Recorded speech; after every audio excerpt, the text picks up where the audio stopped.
When it started, a girl's wedding and New Year's Eve were only 6 hours away, and I didn't think the bride-to-be would make either one of them. But that was before I ran up against the slot machine operator, the escaped convict, and above all, the old acquaintance. From the pen of Raymond Chandler, outstanding author of crime fiction, comes his most famous character as CBS presents The Adventures of Phillip Marlow.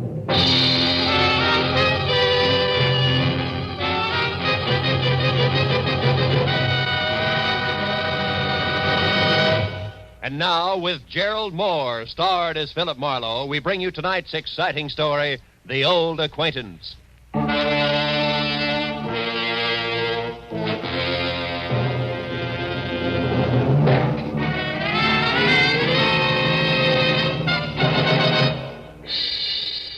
At 6 o'clock in the last evening of the year, I was sitting with my feet up on my office desk thinking of impossible New Year's resolutions and what the girl on my butcher's 1949 calendar would or would not be wearing. But at that present point, there was a soft, almost apologetic knock on my office door. I said, "Come in," and saw a quiet man in quiet clothes who extended a quiet hand. He introduced himself as Paul Riker, a Beverly Hills insurance broker. But the tremor in his voice said, "Very worried client," which on New Year's Eve was something I could do without. Mr. Marlowe, you've got to find Nancy Marshall for me. Just for a springboard, Mr. Riker, who is Nancy Marshall? She's my fiancée. We were to be married at my place in Beverly Hills tonight. On New Year's Eve? Yes, you see, it was at a New Year's Eve party a year ago that we met for the first time. Oh, when'd you last hear from her? 2 hours ago. She called and said that she was in terrible trouble, that nobody, especially the police, could help her, that the wedding was off. I see. You're sure it's not just a matter of your being left at the altar, huh? Another man? Oh, no, I'm certain that's not it. Now, please, Mr. Marlowe, will you help me? Mr. Riker, to you, New Year's Eve means wedding bells, but to me, it's something else, specifically a cozy little apartment on Wilshire Boulevard where there's a very nice girl and a couple of chilled bottles of sham... Oh, what is it, Mr. Marlowe? What's wrong? There's somebody outside. Riker, get away from that door, quick! Whoever threw those shots through the frosted glass in my office door wasn't interested in checking up on his marksmanship, because by the time I got to my feet, he was taking the stairs to the street. When I got outside, I was just in time to see him pile into a pickup truck and roar off. And the best I could do was get a face full of exhaust fumes and the last 3 numbers on his license plate, which read 711. When I got back to Riker and the glass on my office floor, I found the potential groom whiter, shakier, and less quiet than at our first meeting. Marlowe, did you get him? Do you know who it was? No, I don't. Now, relax a minute, Riker, and think. Yes. Who could possibly object to you and Nancy getting married? But that's just it. There's nobody I know of, Mr. Marlowe, and I'm positive that the same is true of Nancy. All right, now tell me, where does Nancy live? In a villa at 1428 North Havenhurst Drive, number 12. Mm-hmm. But I've already been there, and she's gone. Were you inside? No, the door was locked, but, Mr. Marlowe, I thought you had specific plans for this evening. I do. But from the way things stack up right now, they've got a better chance of keeping than Nancy Marshall. Now, look, go back to your place in Beverly Hills, stay away from frosted glass windows, and wait till you hear from me. We're real lucky, Mr. Riker. It still might turn out to be a happy New Year.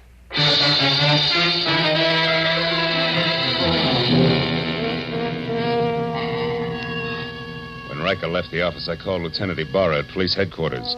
And after being told that it would take at least a half hour to get my kind of lead out of the 7-Eleven I had on the pickup truck's license, I headed for Nancy's villa on North Havenhurst, where it took me 10 minutes to outsmart the catch on the back door. Inside, except for a carelessly overturned box of old snapshots, which meant nothing to me, and a lot of half-open drawers and closets, I was no place. And in the kitchen, where there was a full cup of cold coffee next to an open newspaper, the setup was almost the same. But not quite.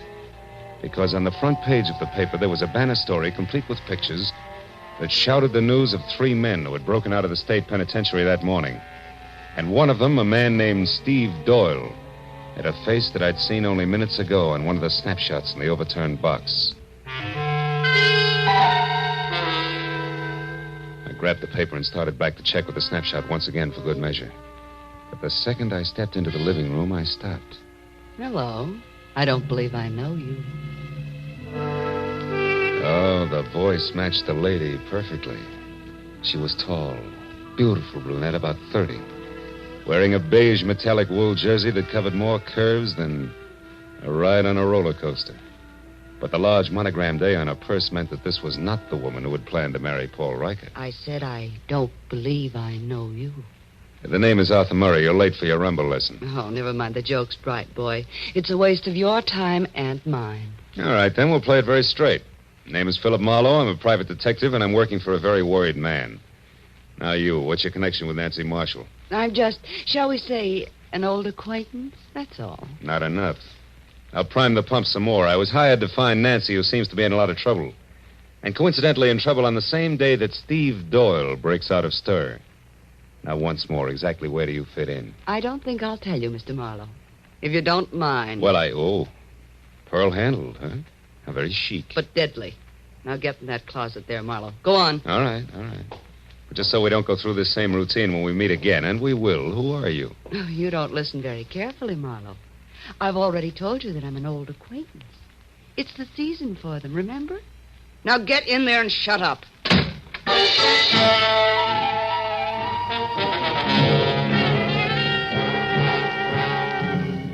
Nancy Marshall's villa was post-war construction at its worst, closets included. So I didn't stay tucked away with the mothballs any longer than it takes to say old acquaintance. The minute I'd kicked my way out, I went right for the telephone and my only 100% bona fide lead. The number's 711.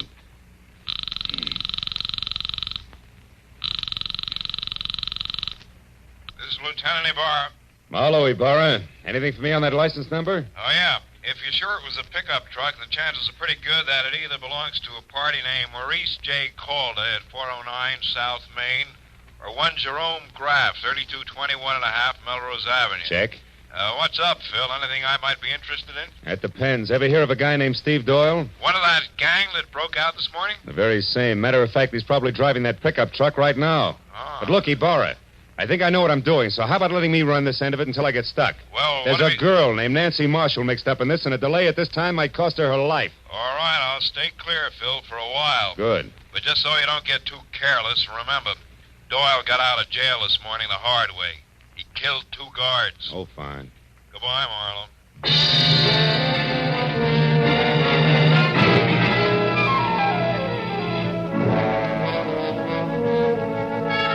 When I got to 409 South Main, I knew that my first choice had to be wrong, because Maurice J. Calder turned out to be a bankrupt junkman, and his pickup truck, which was loaded with everything including the kitchen sink, had 3 flat tires and hadn't moved in a week.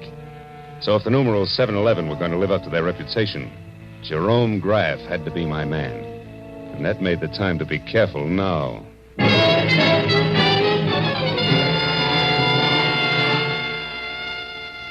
3221 and a half Melrose was a tired cottage set back about 50 weed-covered feet from the sidewalk. And from the rusted sign, Jerry Graff, mechanic, dangling at a crazy angle from a weather-beaten beam over the front door. I gathered that the place doubled as both Mr. Graff's living quarters and shop. I didn't see any truck out front, so I decided to try the alley in the rear before I knocked on any door. It was then that I noticed for the first time that I was being watched by a short man with a long face who was slouched against a nearby tree like a marionette with no strings attached. If you're lost, mister, maybe I can help you. Maybe? I was looking for a pickup truck. Seen one around? A pickup truck? Mm-hmm. Now, I wonder what that could be. Well, it's a small deal, about a half a ton, and... Oh, I get it. Okay, here. Here's 5. Now my question. Jerry Graff owns a pickup truck, but it ain't here. It's been out since dark. But Jerry's in. He's working late tonight. Working at what? Come on, you got your 5. Talk. Okay. It ain't no secret. Jerry's a nursemaid for one-armed bandits. Slot machines, huh? Is that his racket? Yeah. He used to be a big boy with them, too. But times have changed. Now he just works on them for other guys. What other guys? Oh, mister, I wouldn't answer that for even another 5. I wouldn't stay in business very long if I did. But I'll tell you one thing for free in case you're going to visit Jerry. What's that? Watch out for him. He's a very nasty man. Thanks, but I can take care of myself, Buster.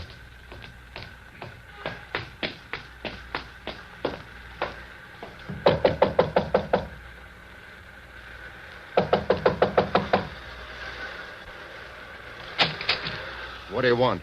Information. Where's your pickup truck, Graff? Somebody stole it, but he didn't leave his card. Why, what are you, a private dick? That's right, but one that works close to the law. So why don't we call the boys in blue and tell them all about it? The cops? No, wait a minute. I don't like the law pattern around here. Come on in. I'll tell you what you want to know. Let's not skip any of the details, huh? Like, for example, the name Steve Doyle. Doyle? I don't know. Well, okay, fella, you win. The story goes something like this. Want to try again? Maybe a monkey wrench will convince you. You don't throw any straight in your talk, Pep. Come on. What do you say? Do we play some more? Come on, talk. Come on. Come on. Wait on it. I'll talk. All right. I've had enough. So far, I know a girl named Nancy Marshall's in some kind of trouble because Steve Doyle broke out of the pen this morning. Now, you fill in the blanks. Oh, sure. Why not? Oh, Steve Doyle, he used to be crazy about Nancy, but she didn't go for him. Then about a year ago, a little more maybe, Steve got picked up for knocking over a grocery store. He figured he was caught because Nancy tipped the law to get him out of her hair. Now he's out to get Nancy for revenge. Is that it? Yeah, that's it. And anyone who's close to her gets the same treatment. Now, chummy. Now, tell me, was Doyle here? Is he the one who's driving your pickup truck? Yeah, but it wasn't my idea. He shoved a gun in my face, said we were old friends, and asked for the keys. You know where he is now? No, but if I did, I'd keep it to myself. Doyle's full of hate, brother. You can count on that. Now, what do you say about clearing out of here? Just as soon as I find out one more thing. Now, there's another girl mixed up in this. She's a brunette with a lot of curves and the initial A. Calls herself an old acquaintance of Nancy's. Any idea who she is? No, not the slightest. You're a liar, Graff, and if I had time, I'd beat the truth out No, of you. you haven't, believe me, because if you don't hustle, mister, when you do catch up with Nancy Marshall, you're going to catch up with a corpse. Nothing more.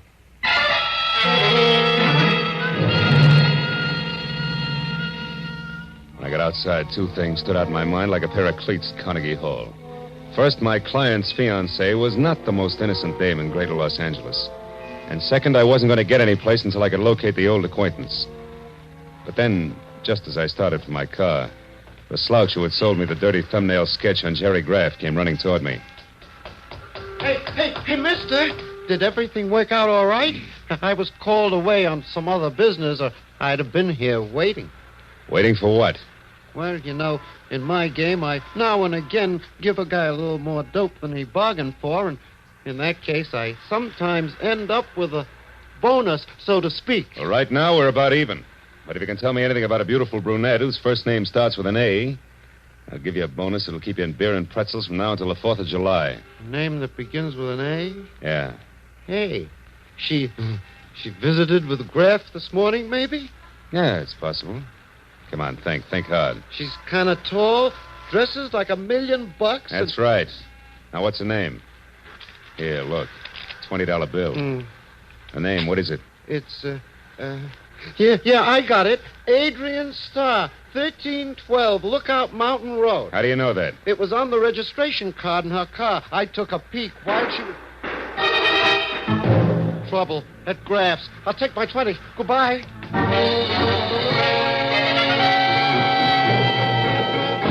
I beat it up the walk to Graff's, and when I got inside, I found exactly what I expected. Doubled up on the floor in the middle of a lot of oily machine parts and still holding his stomach with both hands was Jerome Graff, a very dead man. I started for a telephone to call Lieutenant Ibarra, but then I noticed something small and gold lying a few feet away from the body. When I picked it up, I saw it was an ornamental buckle, the kind that a lady might wear on a coat. So I decided to skip Lieutenant Ibarra for the time being and call my client instead. Hello? This is Marlow, Riker. Oh, yes, Marlow. What is it? What have you found out? Quite a bit. But first, I've got to know one thing. Does Nancy Marshall have a gold belt buckle? A gold belt buckle? Yeah. Why, yes, she does on her black coat. But what about it, Marlow? What does it mean? I'm not sure, Mr. Riker. But it may mean that Nancy Marshall just killed a man.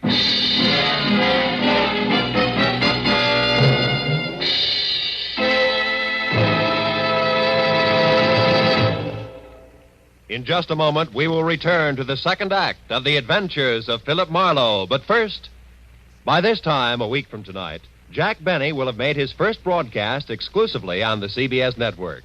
Starting next Sunday, you'll find Jack here with Mary Livingston, Phil Harris, Rochester, Dennis Day, Don Wilson, and all the others who have made the Jack Benny Show a regular Sunday evening delight for millions of Americans.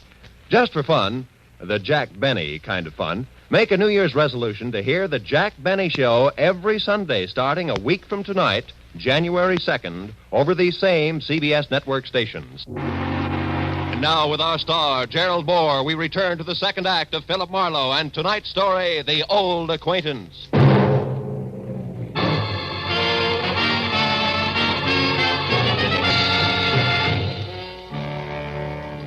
I told Paul Riker that the chances were good that his bride-to-be had just knocked off a slot machine operator. My client reacted like I'd kicked him in the stomach. When he caught his breath again, he started telling me I was wrong and didn't stop until I hung up on him. Next thing on the agenda was that call to Lieutenant Ibarra.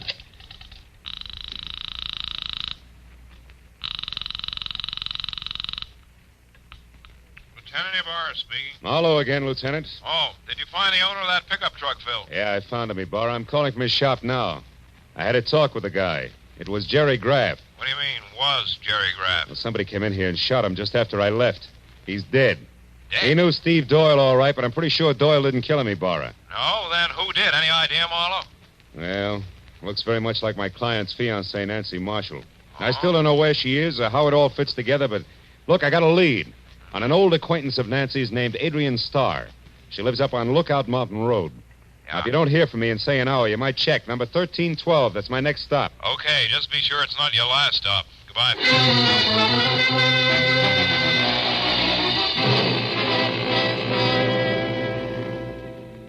I drove up Laurel Canyon to Lookout Mountain. The only sign of life was a young couple parked where they could look down at the city lights, if they wanted to. I backed into a bushy driveway across from Adrian Starr's bungalow and stopped. It was small, modern, and looked deserted, except for one dim light upstairs.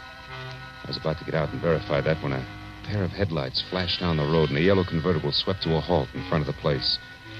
It was Adrian Starr who got out. She started up the walk toward her front door, stopped suddenly, and then ran back to her car and drove off again. I kept the yellow convertible in sight.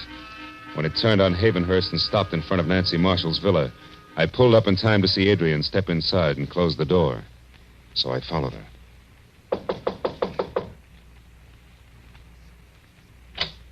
Marlowe, what do you want? I want to know what Jerry Graff means to you, Adrian. I don't know any Jerry Graff, so it means nothing. Come on, stop it. You went down to his shop to see him this morning. I thought you might like to know that he's dead. Dead? Mm-hmm. The cops are hungry for anybody who so much as knew his name. Maybe I better come inside and talk it over, don't you think? Yeah, maybe you better. Just a minute. Thanks.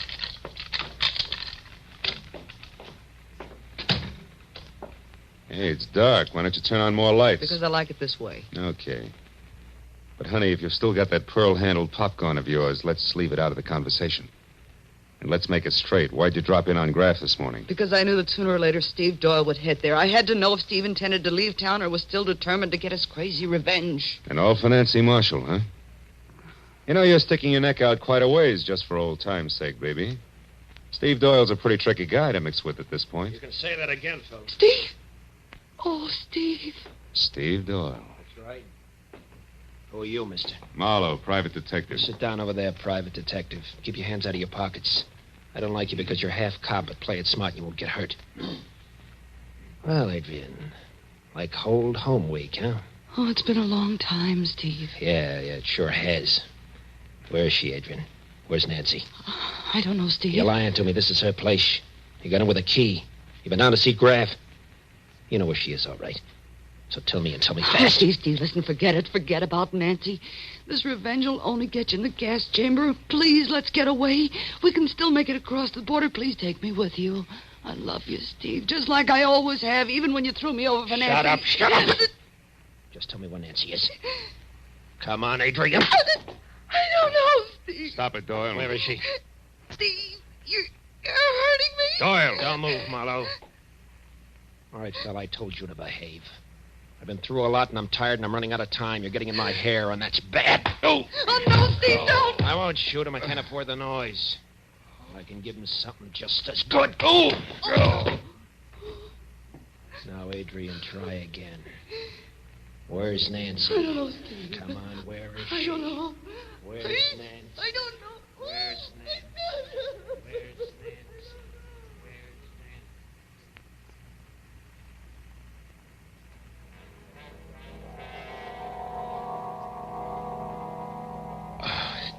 I couldn't remember where I was or how long I'd been lying there, but gradually I got the crazy idea that I was being robbed by a very unhappy crook because I was sure that somebody was crying and going through my pockets at the same time. Oh, I tried to open my eyes, but all I could see was a little gold buckle danced back and forth in front of me. When it finally disappeared altogether, I rolled over and hauled myself up onto my knees. And then it all came rushing back to me. I'd been in Nancy Marshall's villa with Steve Doyle and Adrian Starr. Only they were gone now, and I was alone. I heard a car start outside, so I got on my feet and made it along the wall to the door. It was Adrian, and she was behind the wheel of my coupe. Stay away from me, Marlowe. Where's Doyle? He took my car. He's gone off to Nancy. I've got to stop him, Marlowe, so get out of the way. Somehow I managed to jump back just in time to keep from getting a press job with the tread of my own fist tires. And it took 10 minutes of steady concentration to get it through my throbbing head that Adrian had actually stolen my car and was gone. Oh, the cold air must have helped me because one thought led to another, and I finally began to separate the facts from the fancies. I hadn't dreamed all I thought I had. And when I realized that, the whole idea hit me, and hit me hard. I knew that I'd better get out to Lookout Mountain in a hurry. I made it to Sunset, hailed a cab, and collapsed in it. Where to, mister? Lookout Mountain Road. Make it fast. Oh, it's rugged in this traffic. New Year's Eve, you know. Here's $10. Does that help? It's important. Oh, it helps plenty. I know a great shortcut, a new road that's not yet finished. But how are you on bumps? Few more won't matter, pal. Let's go.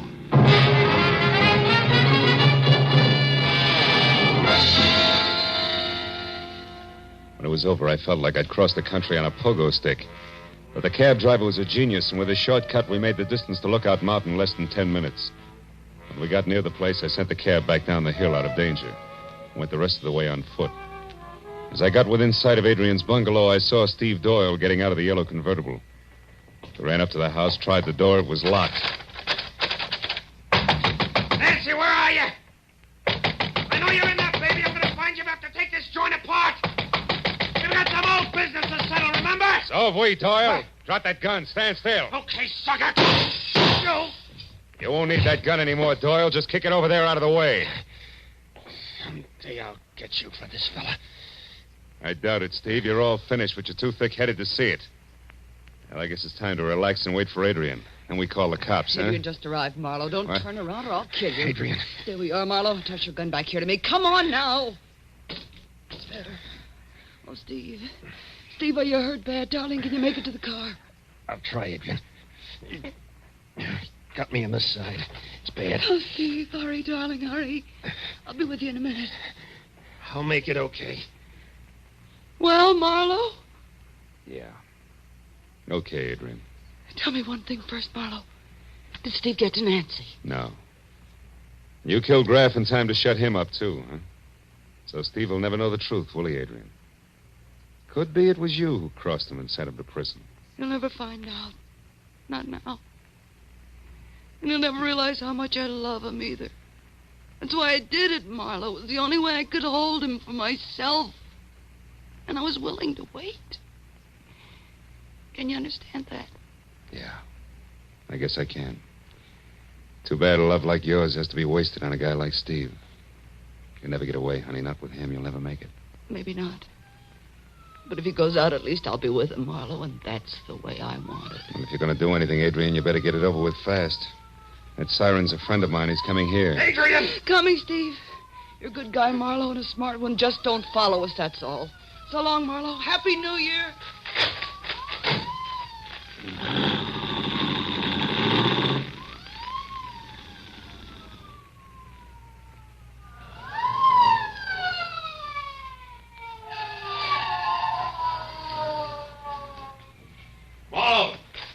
Marlowe, lad, come on, just pull out of here. Who was in it? Steve Doyle and Adrian Starr, Ibarra. That road makes a horseshoe turn. That'll bring them out down below us there, that junction. I've got one of those streets blocked, but the other one's wide open. Look, Ibarra, there they are. She's stopping at the crossroad. Yeah, they've spotted my men down there.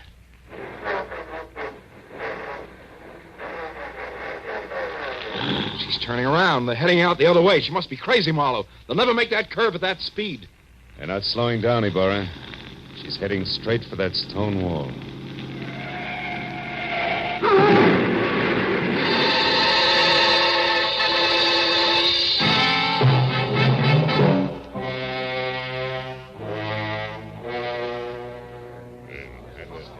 Well, Speed, that's it. It's all over.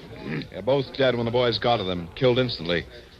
By the way, how's your head feel now? Any better? I'm okay, Burr. Did you take care of Nancy Marshall all right? Yeah, she locked herself upstairs. Sent her home to Paul Riker in the squad car. The driver hurries, they can still be married on New Year's Eve. You had her pegged as Jerry Graff's killer earlier tonight, Marlowe. What made you change your mind? Well, I found a gold buckle near Graff's body, Burr. I figured it was a fancy little belt buckle that Nancy had dropped. But I saw exactly the same buckle when I was coming to after Doyle hit me on the head. And it wasn't on a belt, it was on a shoe. Adrian's shoe. It was the mate to the one I'd found. Once you knew Adrian Starr killed Graff, you put the rest of it together, is that it? Uh-huh. See, for a price, Graff helped Adrian double-cross Steve. She had to kill him to keep him from talking. She hid Nancy out for the same reason. If she knew that if Steve ever got to Nancy, he'd learn the truth. I wonder why she didn't kill Nancy, too. I think she intended to, Ibarra. And she did it all, really, because she loved the guy too much. Strange deal, Marlowe, right to the end. You know, she didn't have a chance to make that curve down there the way she was driving. Not even if she wanted to make it, Ibarra. Yeah. Well, it's 5 minutes to midnight, Phil. Happy New Year, fella. I want to see a lot of you in 1949. Same to you, Lieutenant. Good night.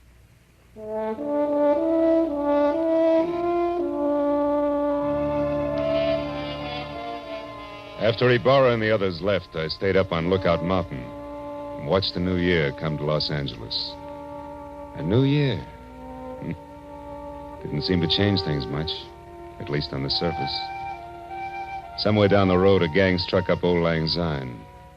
I thought again of Adrian Starr, a girl who loved not wisely, who had called herself an old acquaintance. Yeah, I'd never forget her. As I walked back to my car, the city was ringing out the old and ringing in the new. And I wished then that someplace on everybody's list of resolutions, they'd make room for that cup of kindness they were singing about. And then a guy could say, Happy New Year, and mean it.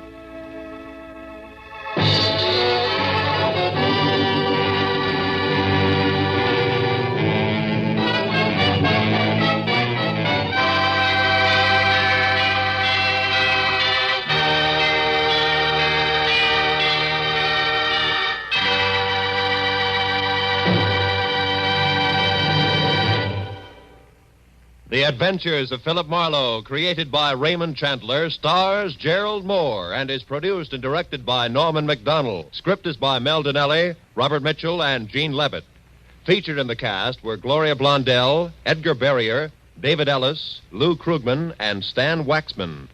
Lieutenant Ibarra was played by Jeff Corey. The special music was by Richard Arant. Be sure and be with us again next week when Phillip Marlow says... They all knew he was aboard the yacht when it exploded and sank. And everybody called his death an accident. Yeah, that is everybody except the corpse himself. He said it was murder.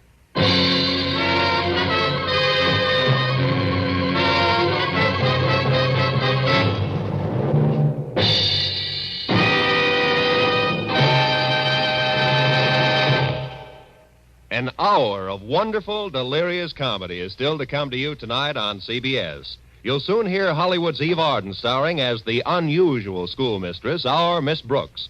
Later, Lumet Abner will open the doors of the Jot 'em Down store in Pine Ridge, Arkansas, and let you stock up on the last from their never-failing supply of wisdom and good humor. Our Miss Brooks, starring Eve Arden, is heard at 9:30, and Lumet Abner at 10 o'clock, both Eastern Standard Time, over most of these same CBS network stations.